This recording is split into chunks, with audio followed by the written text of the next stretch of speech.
Cowboy NFL postgame show on CBSSports.com. People wondered when the Saints would come back. It didn't happen in Week 5. Off the bye week, the offense still not there, and a John Kasay 52-yard field goal wins it for the Panthers. 16-13, 4 straight wins for Carolina against New Orleans, and the Saints fall to 0-4. Hey, how are you, folks? Jason Horowitz and NFL.com's Pat Kirwan. And Pat, Carolina didn't look very good in this ballgame either, but they leave with the victory. New Orleans, on the other hand, now has to try and become only the second team since the NFL went to 12 teams in the playoffs since 1990 to make the playoffs after starting 0-4.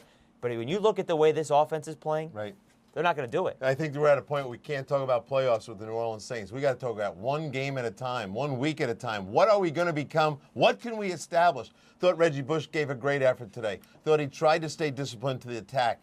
Got over 100 yards off his touches, receiving and running.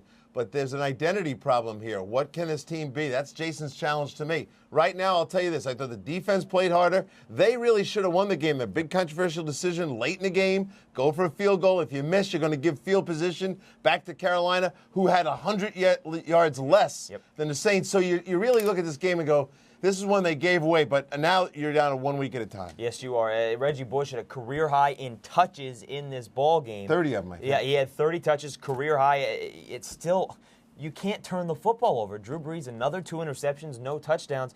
Maybe now you start looking at the quarterback and the offensive line here. It's not just the scheme. When the offensive line is not real good, and right now I would say that the Saint line is not real good, you'd like a big tight end who's going to control inside between the linebackers. They don't have that player. You'd like a deep threat player that you can just launch some balls to and soften them up. They don't have that player. When they try to get the ball down the sideline, Devery Henderson and Charlie Casserly pointed this out this morning on the NFL Today show. Where are your hands? A couple guys dropping passes. Nothing really looks like a championship-style team, and they've got to get back to the drawing board and just go for 1-4 before we think about playoffs. Yeah, you got to get to that. And I would say right now, put me on record, they're not going to the playoffs. No, I would agree with you on that. And you got to make some catches. Devery Henderson, I mean, last year it was his problem. He was benched earlier this year for the problem. He dropped a couple balls, including one that could have gone for a touchdown.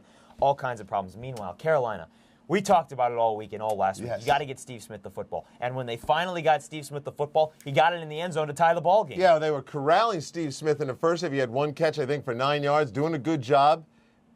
Holding him down the second half. He wasn't making any plays. Now, after that missed field goal, they go to Steve, and Steve makes a personal effort, a physical effort to move that ball into field goal range. He should have been tackled 6 yards before he got tackled, but he's a powerful little guy, and he pushed the ball into a place where they could make a field goal. He put the whole team on his back for a play. Goes back to the old statement. When you're in trouble, think of players, not plays. Yep, and you're talking about the play to get them in field goal range in which John Kasay made. I was talking about the play that tied the ball game earlier in the fourth quarter when he should have been corralled at the 15-yard line. 2 big plays from one player. One player. That's what they are down to right now. The last thing about this is if Jake Delhomme has to go out with surgery, and we don't know because he was throwing some balls around in the tunnel there at one point during the day, especially on TV. David Carr is not. You're not going to make the playoffs with David Carr. The balance for this season, in my opinion, is in the hands of Jake Delhomme. I saw Jake throwing on the sideline today.